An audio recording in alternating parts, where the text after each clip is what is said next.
নমস্কার, আমি অভিষেক মৈত্র। আশা করি তোমরা প্রত্যেকে ভালো আছো এবং সুস্থ আছো। শিক্ষার ব্যক্তিতান্ত্রিক লক্ষ্য, এই কথাটুকুর মধ্যেই কিন্তু আজকের পুরো আলোচনা লুকিয়ে আছে। দেখো, এবার আমি তোমাদের এটা শুরু করার আগে, এইটা নিয়ে ডিসকাস করার আগে আমি প্রথমেই কয়েকজন শিক্ষাবিদের নাম বলবো। যেমন ধরো শিক্ষাবিদ নান, যেমন ধরো শিক্ষাবিদ রুশো, তাই তো? এরকম প্রচুর অনেকেই আছে, শিক্ষাবিদ নান, শিক্ষাবিদ রুশো। এই শিক্ষাবিদগুলো মানে ইনারা কিন্তু এই ব্যক্তিতান্ত্রিক লক্ষ্য, শিক্ষার ব্যক্তিতান্ত্রিক লক্ষ্যের উপর কিন্তু ফোকাস দিয়েছেন। বুঝতে পারলে? যেমন হয় না, প্রত্যেকের একটা আলাদা দৃষ্টিভঙ্গি থাকে। তোমার একটা আলাদা দৃষ্টিভঙ্গি, আমার একটা আলাদা দৃষ্টিভঙ্গি। ঠিক তেমনি শিক্ষার এই ব্যক্তিতান্ত্রিক লক্ষ্যের উপর গুরুত্ব দিয়েছেন এই ব্যক্তিরা। বুঝতে পেরেছো? তো প্রথমে আমি নামটা এই জন্যই বললাম, তোমাদের তাহলে বুঝতে সুবিধা হবে যে ইনারা কি বলছেন, শিক্ষার ব্যক্তিতান্ত্রিক লক্ষ্য সম্পর্কে ইনারা কি বলেছেন। যারা শুধু ইনারা বলে না, আমি একজন দুজনের নাম উল্লেখ করলাম, তোমাদের নোটসে আরও অনেক কটা নাম আমি উল্লেখ করে রেখেছি। তো এই যে মানে যে সমস্ত শিক্ষাবিদ ব্যক্তিতান্ত্রিক লক্ষ্যের উপর গুরুত্ব দিয়েছেন, ওনাদের বক্তব্যটা কি অ্যাকচুয়ালি, ব্যক্তিতান্ত্রিক লক্ষ্য বলতে ওনারা কি বোঝাতে চেয়েছেন, বা কেনই বা ব্যক্তিতান্ত্রিক লক্ষ্যের উপর ফোকাস দিয়েছেন, আজকে কিন্তু আমি সেগুলোই আলোচনা করব। তাহলে দেখো, প্রথমেই আমি বলি যে শিক্ষার ব্যক্তিতান্ত্রিক লক্ষ্য বলতে কি বোঝো। দেখো, শিক্ষার ব্যক্তিতান্ত্রিক লক্ষ্য মানেই কিন্তু আমরা যেটুকু জানি যে ব্যক্তিতান্ত্রিক লক্ষ্য মানে ব্যক্তির উন্নয়ন, তাই তো? আমাদের যদি উন্নয়ন হয় তাহলে আমরা এই সমাজের উন্নতি হবে, রাইট? দেখো, এই সমাজটা, আমরা যে সমাজে বসবাস করছি বা আমরা যে পরিবেশে বসবাস করছি, মন দিয়ে কিন্তু বোঝার চেষ্টা করবে। আমরা যে সমাজে বসবাস করছি বা আমরা যে পরিবেশে বসবাস করছি, এই পরিবেশ বা এই সমাজটা কাদের নিয়ে গঠিত? শুধু পশু পাখি গাছপালা এরা থাকলেই কি সমাজ হয়ে গেল? না, সমাজ গঠিত এই আমাদের মতো ব্যক্তিবর্গকে নিয়ে, তাই না? এই সমাজে কোনো মানুষ নেই, সেই সমাজের কি কোনো অস্তিত্ব থাকবে? শুধু দুটো টিয়া পাখি, দুটো কাকাতুয়া, দুটো শালিক পাখি, দুটো চড়াই পাখি, চার পাঁচটা গাছ থাকলো, ওটাকে কি সমাজ বলবে? না। সমাজ কাদেরকে নিয়ে গঠিত? সমাজের মূল কেন্দ্রবিন্দুতে কে রয়েছে? সমাজের মূল কেন্দ্রবিন্দুতে রয়েছে কিন্তু এই আমরা বা ব্যক্তিবর্গরা। এই ব্যক্তিবর্গের সমষ্টি, অর্থাৎ তুমি, আমি, তোমার আশেপাশে যতগুলো ব্যক্তি আছে, এই ব্যক্তিদের নিয়েই কিন্তু সমাজ। তাহলে ব্যক্তিতান্ত্রিক লক্ষ্য, তাই না? এখানে শিক্ষার ব্যক্তিতান্ত্রিক লক্ষ্য মানে শিক্ষার লক্ষ্য হওয়া উচিত কি? ব্যক্তির উপর, মানে প্রত্যেকটা ব্যক্তিকে দৃষ্টি দেওয়া উচিত, প্রত্যেকটা ব্যক্তির উপর দৃষ্টি দিয়ে শিক্ষার লক্ষ্য হওয়া উচিত। ইনাদের কিন্তু মূল কথা এটাই। এবার এটাই শুধু এক লাইনে আমি বলে দিলাম মানে কি পুরো আজকের টপিক শেষ? নয়। ইনারা কিন্তু আরও প্রত্যেকটা বিষয়কে একদম পয়েন্ট ধরে ধরে ধরে ধরে বলেছেন কেন শিক্ষার লক্ষ্য ব্যক্তিতান্ত্রিক হওয়া উচিত। ইনারা তো বলছেন যে ব্যক্তির উপর গুরুত্ব দাও, ব্যক্তির উপর ফোকাস করো, ব্যক্তিদের চাহিদা, প্রত্যেকটা ব্যক্তির প্রবণতা, প্রত্যেকটা ব্যক্তির চাহিদার উপর গুরুত্ব দাও, তবেই শিক্ষার আসল লক্ষ্য হওয়া উচিত, তবেই শিক্ষার লক্ষ্য হওয়া উচিত। এটাই বলছে ব্যক্তির উপর গুরুত্ব দেওয়াটাকেই শিক্ষার লক্ষ্য বলা উচিত। অ্যাকচুয়ালি ইনারা এটা বলছেন। আদার্স অনেক শিক্ষাবিদ আছে, ওনারা আবার এটা নাও বলতে পারে, সেগুলো আমি পরবর্তীতে আসবো। যেমন অনেকে আমরা পড়বো সমাজতান্ত্রিক লক্ষ্য বা কিছু, সেগুলো নিয়ে আলোচনা করব আমরা। তো ইনারা ব্যক্তিতান্ত্রিক লক্ষ্যে কি বোঝাতে চেয়েছেন? তাহলে দেখো, ব্যক্তিতান্ত্রিক লক্ষ্যে আমি যেটুকু বললাম সেইটাই হচ্ছে, মানে মূল কথা হচ্ছে এখানে কি, ব্যক্তি মানে আমি বা তুমি, তাদের বিকাশ ঘটানো, এটাই মূল কথা, এর বাইরে আর কিচ্ছু নেই। এবার শুধু ব্যক্তির বিকাশ ঘটালাম, ব্যক্তির বিকাশ মানে কি? আমার মধ্যে যে সম্ভাবনাগুলি রয়েছে সেই সম্ভাবনাগুলির বিকাশ, তাই না? আমি কি করতে পারি, সেই করতে পারিটা সেটা শিক্ষার মধ্যে অন্তর্ভুক্ত হওয়া উচিত। ইনারা বলছেন যে একটি ব্যক্তির মধ্যে কি কি সম্ভাবনা রয়েছে, একটি ব্যক্তি কি করতে পারে, এই একটি ব্যক্তি যে সমাজে অবস্থিত, এই সমাজে চলার জন্য বা সমাজকে মানিয়ে নেওয়ার জন্য একটি ব্যক্তির কি করণীয়, তাকে সেই শিক্ষা দিতে হবে, তবেই শিক্ষার লক্ষ্য হওয়া উচিত। এটাই বলছে এগুলিই শিক্ষার লক্ষ্য হওয়া উচিত। তার জন্যই বলা হচ্ছে শিক্ষার ব্যক্তিতান্ত্রিক লক্ষ্য। আশা করি বুঝতে পেরেছ। এবার আমি আসছি শিক্ষার ব্যক্তিতান্ত্রিক লক্ষ্যের মূল নীতিগুলি। দেখো, ব্যক্তিতান্ত্রিক লক্ষ্যে আমি বলে দিলাম যে ব্যক্তির বিকাশ ঘটানো।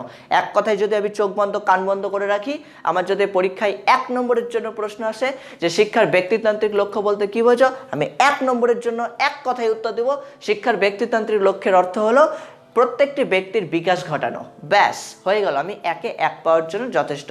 কিন্তু 2 নম্বরের জন্য আরও আমি যখন শর্ট প্রশ্ন দেব তখন তোমাদের আমি 2-3 লাইনে লিখে দেবো, কারণ 1 নম্বরের জন্য লিখে দিলে অনেক টিচার্স যারা রয়েছেন ওনারা কিন্তু ফুল মার্কস নাও দিতে পারেন, হয়তো হাফ মার্কস দিয়ে দিল একে। তো তার জন্য আমি তোমাদের যখন এমসিকিউ বা এসএকিউ পার্টগুলো করাবো তখন তোমাদের এই বিষয়গুলো 2-3 লাইনে সুন্দর করে বলে দেবো, ঠিক আছে? তো বিষয়টা আশা করি তোমরা বুঝতে পেরেছো। ওকে, নেক্সট দেখো শিক্ষার ব্যক্তিতান্ত্রিক লক্ষ্যের মূল নীতিগুলি। এই যে পুরো বিষয়টা আমরা যে ব্যক্তিতান্ত্রিক লক্ষ্যটা আলোচনা করলাম বা ব্যক্তিতান্ত্রিক লক্ষ্যটা আমরা পড়লাম বা বুঝলাম, যাই বলি না কেন, সেখান থেকে কিন্তু আমরা কিছু বিষয়ের উপর দৃষ্টিপাত করতে পেরেছি। সেই বিষয়গুলি কি কি সেগুলোই আমি প্রত্যেকটা পয়েন্ট ছোট ছোট পয়েন্ট করেছি, সেই পয়েন্টের মাধ্যমে তোমাদের আমি তুলে ধরবো। দেখো, তোমাদের তার জন্য আমি রেখেছি হয়তো 6 মার্কস, তাই তো? এই মূল নীতিগুলোর জন্য আমি রেখেছি 6 মার্কস। এই 6 মার্কস তোমাদের আবার মূলনীতিগুলোর পরিবর্তে বৈশিষ্ট্য যদি দিয়ে দেয়, একই জিনিস, সেইভাবেই কিন্তু আমি নোটসটা তোমাদের জন্য রেডি করেছি। তাহলে দেখো, তোমাদের মোটামুটি 7-8টা পয়েন্ট আমি ডিসকাস করছি। তাহলে কি বলেছি? প্রথম পয়েন্ট আমি দেখো লিখেছি, তোমাদের নোটসে আমি দিয়েছি ব্যক্তি স্বাতন্ত্র্য। ব্যক্তি স্বাতন্ত্র্য আমি এটা মুছে দিচ্ছি। তাহলে দেখো, মূল নীতিগুলোর মধ্যে প্রথম পয়েন্ট যেটা রয়েছে, কি বললাম? মূল নীতি, তাই তো? মূল নীতিগুলির মধ্যে আমি 1 নম্বর পয়েন্ট কি বললাম? ব্যক্তি স্বাতন্ত্র্য, তাই তো? তাহলে দেখো, ব্যক্তি স্বাতন্ত্র্য শব্দটার অর্থ কি? ব্যক্তি স্বাতন্ত্র্য মানে প্রত্যেকটি ব্যক্তির আলাদা আলাদা চাহিদা রয়েছে, গুরুত্ব রয়েছে, প্রবণতা রয়েছে, তাই তো? তোমার যা চাহিদা আমার কি চাহিদা সেম? না। তোমার যা চাহিদা তোমার ভাই বা বোনের চাহিদা কি সেম? না। আমি এর আগে অনেকবার এই কথাটা কিন্তু তোমাদেরকে বুঝিয়েছি। কি, তোমার গান করতে ভালো লাগে, তোমার নাচের প্রতি একদম ইন্টারেস্ট নেই, কিন্তু তোমার বোনের নাচ করতে ভালো লাগে, কিন্তু তোমার বোনের গানের প্রতি একটু ইন্টারেস্ট নেই। তাহলে তোমার বোনের চাহিদা আর তোমার চাহিদা কি সেম হলো? একদমই না, তাই না? প্রত্যেকের প্রবণতা, চাহিদা এগুলো কিন্তু পার্থক্য হয়, আলাদা হয়। সবাই যদি ভাবতো আমি টিচার হব, আমি শিক্ষক হব, তাহলে আদার্স প্রফেশন, ডক্টর, ইঞ্জিনিয়ার বা আদার্স আমাদের সমাজে যে সমস্ত প্রফেশনগুলো রয়েছে, সেই সমস্ত প্রফেশনগুলোতে কি আমরা মানুষ দেখতে পেতাম না? সবাই তো শিক্ষক, তাই না? তাহলে প্রত্যেকের কিন্তু চাহিদা, প্রবণতা, গুরুত্ব এই সবগুলো কিন্তু আলাদা রয়েছে। যেহেতু এই আলাদা অর্থাৎ পার্থক্যগুলো রয়েছে, এই পার্থক্যগুলোর জন্য কিন্তু আমরা মনে করি যে প্রত্যেকটি ব্যক্তির কিন্তু আলাদা স্বাতন্ত্র্য, অর্থাৎ প্রত্যেকটি ব্যক্তির আলাদা ভূমিকা রয়েছে এই সমাজে। বুঝতে পেরেছ? এই বিষয়টাকেই বলা হচ্ছে ব্যক্তি স্বাতন্ত্র্য। তাই শিক্ষাবিদ, বিভিন্ন শিক্ষাবিদ, যে শিক্ষাবিদগুলোর নাম আমি বললাম, রুশো বললাম, নান বললাম, এই সমস্ত শিক্ষাবিদরা কিন্তু বলছে শিক্ষার লক্ষ্য ব্যক্তি স্বাতন্ত্র্যের উপর গুরুত্ব করে বা ব্যক্তি স্বাতন্ত্র্যের উপর ভিত্তি করে শিক্ষার লক্ষ্য হওয়া উচিত। বুঝতে পেরেছ? মানে শিক্ষার লক্ষ্য আমি এটা ওটা নির্বাচন করেই করে ফেললাম, তা হবে না। ইনারা বলছেন যে শিক্ষার লক্ষ্য হওয়া উচিত এই প্রত্যেকটা ব্যক্তির যে আলাদা চাহিদা বা গুরুত্ব বা ভূমিকা বা প্রবণতা রয়েছে, প্রত্যেকটা বিষয়ের উপর ভিত্তি করে কিন্তু শিক্ষার ব্যক্তিতান্ত্রিক লক্ষ্য হওয়া উচিত। অর্থাৎ শিক্ষার লক্ষ্য হওয়া উচিত ব্যক্তিতান্ত্রিক, শিক্ষার লক্ষ্য হওয়া উচিত ব্যক্তিতান্ত্রিক। বুঝতে পেরেছ? নেক্সট আসছে দেখো 2 নম্বরে, যে আমি একটা পয়েন্ট দিয়েছি যে সমাজ কল্যাণ। দেখো 2 নম্বরে একটা পয়েন্ট দিয়েছি সমাজ কল্যাণ। তাহলে সমাজ কল্যাণ বিষয়টার মধ্যেও তোমরা বুঝতে পারছো সমাজ কল্যাণ মানেটা কি। দেখো, সমাজ কল্যাণ আমি এই পয়েন্টের মধ্যে দিয়েছি কি, এই যে এই সমাজটা, মানে আমরা যে সমাজে বসবাস করছি বা আমরা যে পরিবেশে বসবাস করছি, সেই সমাজটা কাদের নিয়ে গঠিত? প্রথমেই বললাম, বলো কাদের নিয়ে? আমাদের নিয়ে, তাই না? তোমাকে নিয়ে গঠিত, আমাকে নিয়ে গঠিত। আমরা যে সমাজে আছি আমাদের মানুষদের নিয়ে এই সমাজটা গঠিত। তাহলে সমাজের মঙ্গল সাধন করা কার কর্তব্য? কার মঙ্গল হলে সমাজের মঙ্গল হবে? তোমরাই বলো। আমাদের, তাই না? আমরা যে সমাজে বসবাস করছি, অর্থাৎ আমরা যে ব্যক্তিরা, এই আমাদের, অর্থাৎ আমাদের যদি মঙ্গল হয় তবেই তো সমাজের মঙ্গল হবে। আমাদেরই মঙ্গল হচ্ছে না, সমাজের কি করে মঙ্গল হবে? কারণ আমরা তো সমাজের মধ্যেই অবস্থিত, আর সমাজটা তো আমাদেরকে নিয়েই গঠিত, তাই না? আমাদের মঙ্গল হচ্ছে না, আমরা দুঃখে কষ্টে জীবনযাপন করছি, সমাজের কি আপগ্রেড হবে? হবে না। কি করে আপগ্রেড হবে? বুঝতে পেরেছো? তার মানে আগে আমাদের মঙ্গল সাধন হওয়া উচিত, তারপর সমাজের মঙ্গল সাধন হওয়া উচিত। তাহলে আমাদের মঙ্গল সাধনেরটা কিসের মধ্যে থাকছে? আমাদের মঙ্গল সাধন কিন্তু এই শিক্ষার মধ্য দিয়েই আমাদের মঙ্গল হবে। আমাদের মধ্যে যদি শিক্ষা না থাকে, আমাদের মধ্যে যদি কোনো চেতনা না থাকে, আমাদের মধ্যে যদি শিক্ষার বিষয়বস্তুগুলোই না থাকে, কোনটা করা উচিত কোনটা করা উচিত নয়, তবে কি করে আমাদের মঙ্গল সাধন হবে? আর আমাদের মঙ্গল সাধন না হলে সমাজের কি করে মঙ্গল সাধন হবে? আশা করি বুঝতে পেরেছ। তাহলে সমাজের মঙ্গল সাধনটা কিন্তু ব্যক্তির মঙ্গল সাধনের উপরেই ভিত্তি করছে। তাই শিক্ষার লক্ষ্য হওয়া উচিত কি? ব্যক্তিতান্ত্রিক। তাই শিক্ষার লক্ষ্য হওয়া উচিত ব্যক্তিতান্ত্রিক। নেক্সট একটা পয়েন্ট দিয়েছি, সামাজিক চুক্তি। দেখো 3 নম্বরে একটা পয়েন্ট দিয়েছি আমি, সামাজিক চুক্তি। এই পয়েন্টটাও খুব সুন্দর পয়েন্ট, ভালো মতো বুঝবে সামাজিক চুক্তি বিষয়টি কি। এই যে চুক্তি কথাটা আমি এখানে উল্লেখ করলাম, চুক্তি শব্দের অর্থ কি? এই যে আমরা বলি একে অপরের সাথে একটা কি কথোপকথন করি না, যে ঠিক আছে তুই আমাকে ওটা দিলে আমি তোকে এটা দিব। বা তোমরা দেখবে তোমরা বন্ধু বান্ধবের সাথে যখন কথোপকথন করো, ঠিক আছে তুই আমাকে ইতিহাসের নোটটা দিস, আমি তোকে এডুকেশনের নোটটা দিয়ে দেবো। মানে কি, তুমি ওর সাথে একটা চুক্তি করছো বা ডিল করছো, তাই তো? তুমি কি ডিল করছো? তুই যদি আমাকে ওটা দিস আমি তোকে এডুকেশনের নোটটা দিব। তুই আমাকে ইতিহাসের নোটটা দিলি, আমি তোকে এডুকেশনের নোটটা দিলাম। ডিল করলে, বুঝতে পারছো? তাহলে সামাজিক চুক্তি এর মধ্যে কি লুকিয়ে আছে দেখবে। অনেক শিক্ষাবিদ এ প্রসঙ্গে কি বলেছেন, বিভিন্ন শিক্ষাবিদরা বলেছেন যে মানুষ কি করে নিজের সুবিধার জন্য, মানুষকে, আমরাই তো মানুষ নিজের সুবিধার জন্য বিভিন্ন সামাজিক চুক্তিতে কিন্তু আবদ্ধ হয়। এই যে এক্ষুনি বললাম যে আমার নিজের সুবিধা, আমার কাছে এডুকেশনের নোটটা অ্যাভেলেবেল, কিন্তু আমার কাছে ইতিহাসের নোটটা নেই। তার মানে কি, তার কাছে ইতিহাস নোটের ঘাটতি রয়েছে। তো সুতরাং সেই মানুষটা কি করছে, নিজের ইতিহাস, সে যেন ইতিহাস নোটটা পায়, অর্থাৎ নিজের সুবিধার জন্য অন্য একটি মানুষের সাথে বা অন্য একটি ব্যক্তির সাথে কি করছে, একটি চুক্তিতে আবদ্ধ হচ্ছে যে তুই আমাকে ইতিহাস নোটটা দে, আমি তোকে এডুকেশনের নোটটা দেব।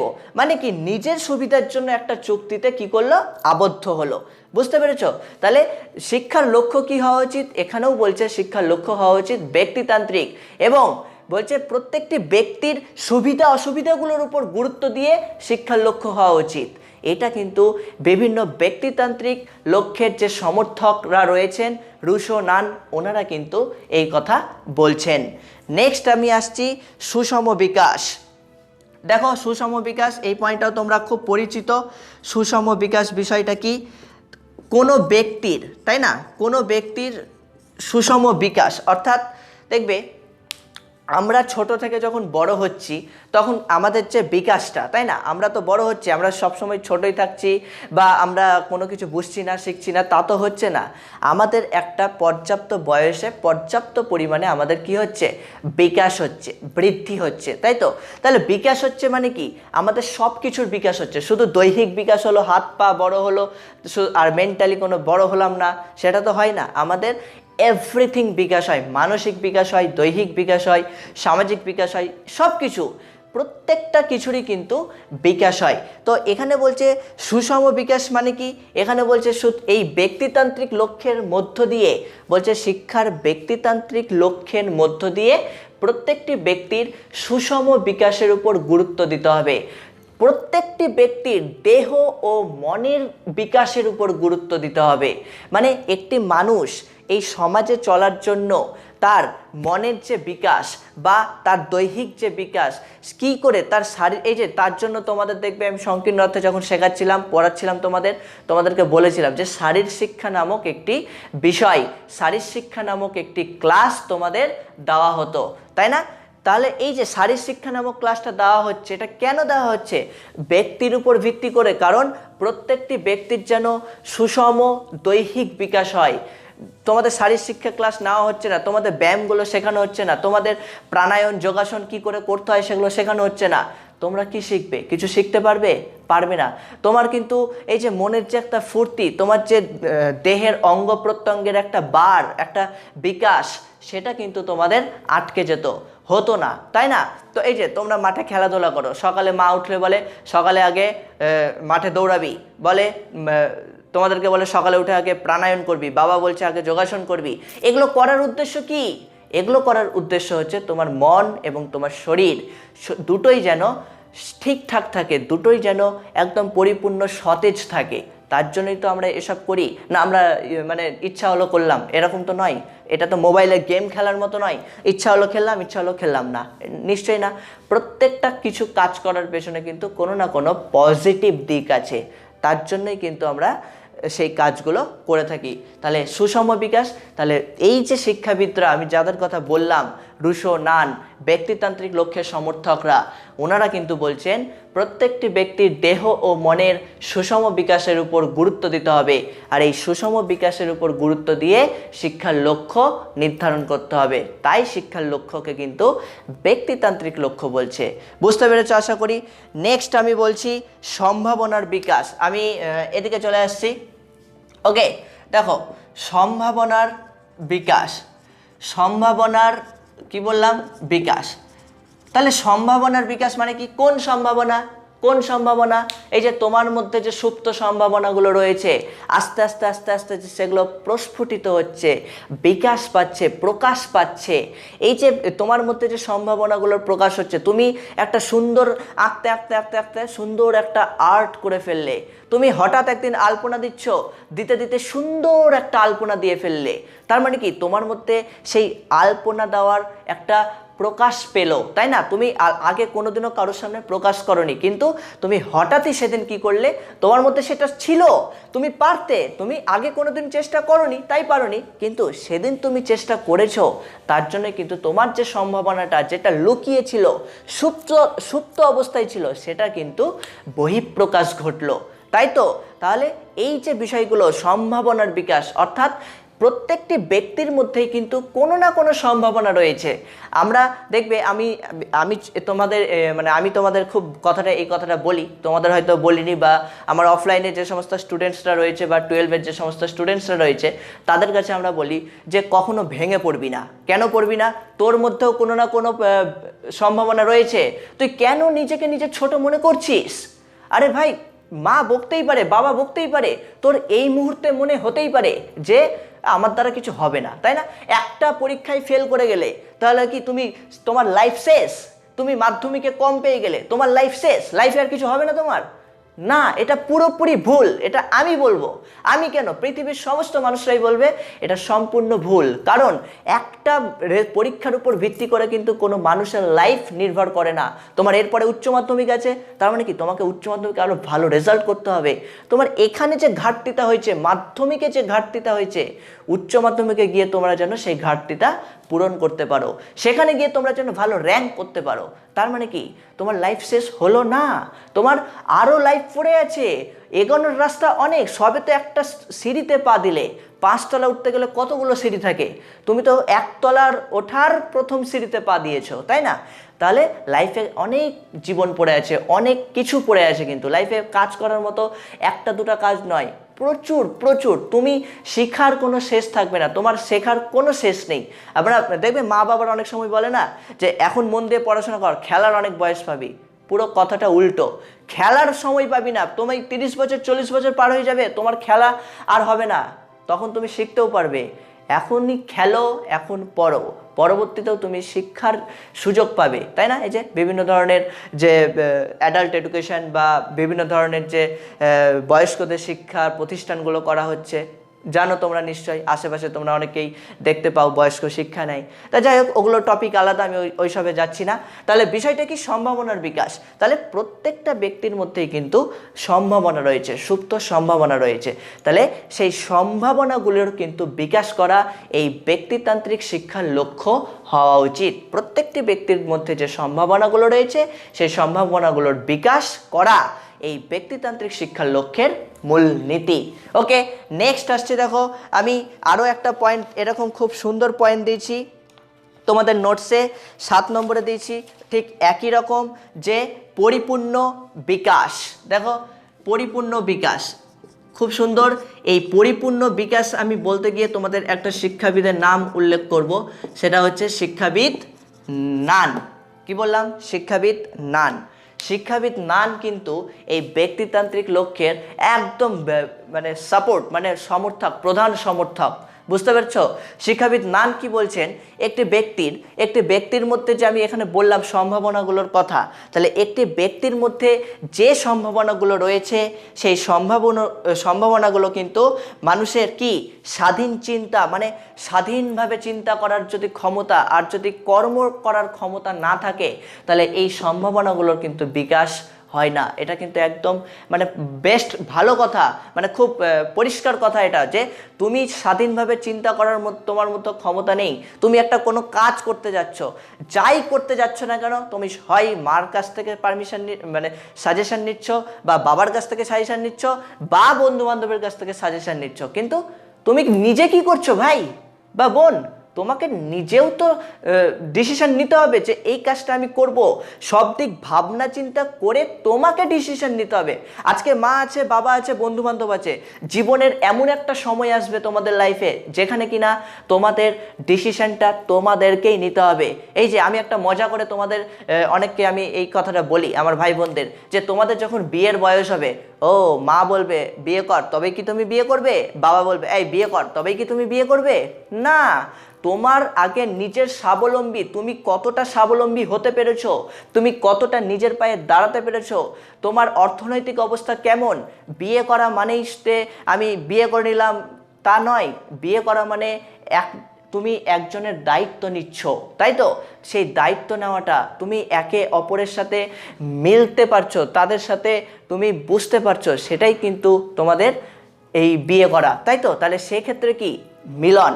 তাহলে এক্ষেত্রে দেখো পরিপূর্ণ বিকাশ মানে কি? প্রত্যেকটি ব্যক্তির মধ্যে কিন্তু পরিপূর্ণ বিকাশ তখনই হবে যখন সেই ব্যক্তিটা স্বাধীনভাবে চিন্তা করার ক্ষমতা পাবে। আর শুধু স্বাধীনভাবে চিন্তা করে থেকে গেলাম আর ঘুমিয়ে গেলাম, হবে না, হবে না বিকাশ। কেন হবে না? তোমাকে তার সাথে কর্ম করতে হবে। বুঝতে পেরেছো? তার মানে কর্ম এবং স্বাধীনভাবে চিন্তা করার ক্ষমতা, এই দুটো যদি তোমার মধ্যে থাকে, তবেই কিন্তু তুমি কি করবে? তবেই কিন্তু তোমার মধ্যে পরিপূর্ণ বিকাশ আসবে। এবং লাস্ট পয়েন্ট তোমাদের জন্য আমি দিয়েছি, সেটা হচ্ছে ব্রহ্মসত্তার বিকাশ। কি বললাম? ব্রহ্মসত্তা। এইটাও পয়েন্ট খুব সুন্দর দিয়েছি। এই পয়েন্টগুলো তোমরা বইয়ে ওরকম পাবে না। ব্রহ্মসত্তার বিকাশ, দেখো ব্রহ্মসত্তার বিকাশ মানে কি? এই যে আমাদের মধ্যে আমাদের মনকে পরিচালিত করার জন্য আমাদের মন থেকে একটা শক্তি কাজ করে না? তোমাদের এই যে তুমি ধরো রাস্তা দিয়ে হাঁটছো, তুমি একটা রাস্তা দিয়ে হাঁটতে হাঁটতে হঠাৎ করে কোনো একটা প্রবলেমে পড়লে, সেই প্রবলেমটা তুমি অতিক্রম করবে, কিন্তু তুমি প্রবলেমটা অতিক্রম করার জন্য মনে যে একটা সাহস আসে, সেই সাহসটাই কিন্তু তোমাদের কিন্তু ব্রহ্মসত্তা। বুঝতে পেরেছো? সেই সাহসটাই কিন্তু তোমাদেরকে সেই প্রবলেমটা সলভ করে এগিয়ে যেতে সাহায্য করবে। তাহলে এই যে ব্রহ্মসত্তা মানে আমাদের মনের মধ্যে যে একটা তেজ রয়েছে, বা আমাদের মনকে পরিচালিত করার জন্য যিনি রয়েছেন, বা আমাদের মনকে পরিচালনা করার জন্য যেটা কাজ করে, সেটাই কিন্তু ব্রহ্মসত্তা। বুঝতে পেরেছো? তাহলে এই ব্রহ্মসত্তার বিকাশ কিন্তু আমাদের তখনই ঘটবে যখন শিক্ষার লক্ষ্য ব্যক্তিতান্ত্রিক হবে। মানে সে বিভিন্ন শিক্ষাবিদ, মানে শিক্ষার ব্যক্তিতান্ত্রিক লক্ষ্যের সমর্থক যারা রয়েছেন, ওনারা বলছেন এই ব্রহ্মসত্তার বিকাশ তখনই হবে যখন কিনা শিক্ষার লক্ষ্য ব্যক্তিতান্ত্রিক হবে, নতবা হবে না। বুঝতে পেরেছো? এই হচ্ছে তোমাদের টোটাল 8টা পয়েন্টে আমি শিক্ষার ব্যক্তিতান্ত্রিক লক্ষ্যের মূল নীতিগুলো কি সেটা আলোচনা করে দিলাম। আশা করি বুঝতে পেরেছো। আর তোমরা যারা এখনও গ্রুপে জয়েন হওনি, তোমাদের জন্য যে হোয়াটসঅ্যাপ গ্রুপ রয়েছে তারা অতি শীঘ্রই জয়েন হও। তোমাদের কিন্তু প্রথম অধ্যায় প্রায় শেষ হয়েই গেল। নেক্সট দিন থেকে কিন্তু আমি হয় আরও একটা প্রশ্ন দেব অথবা সেকেন্ড চ্যাপ্টার শুরু করে দেবো। সুতরাং সিলেবাস কিন্তু আস্তে আস্তে এগিয়ে যাচ্ছে, টাইম বেশি নেই। পরীক্ষার জন্য প্রত্যেকে প্রিপারেশন নাও প্রথম থেকেই।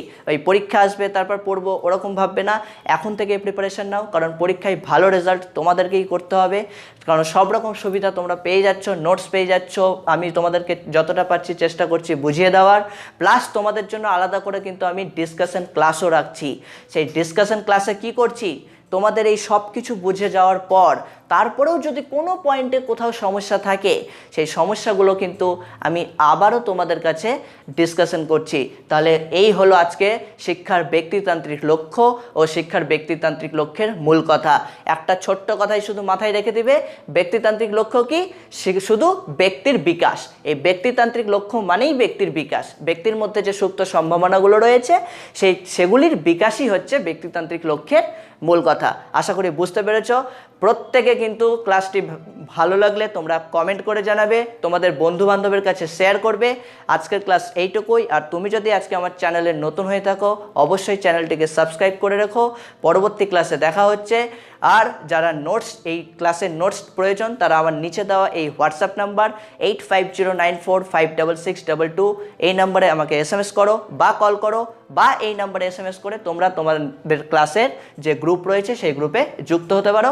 আজকে এইটুকুই থাকছে, পরবর্তীতে আবার দেখা হচ্ছে। টাটা।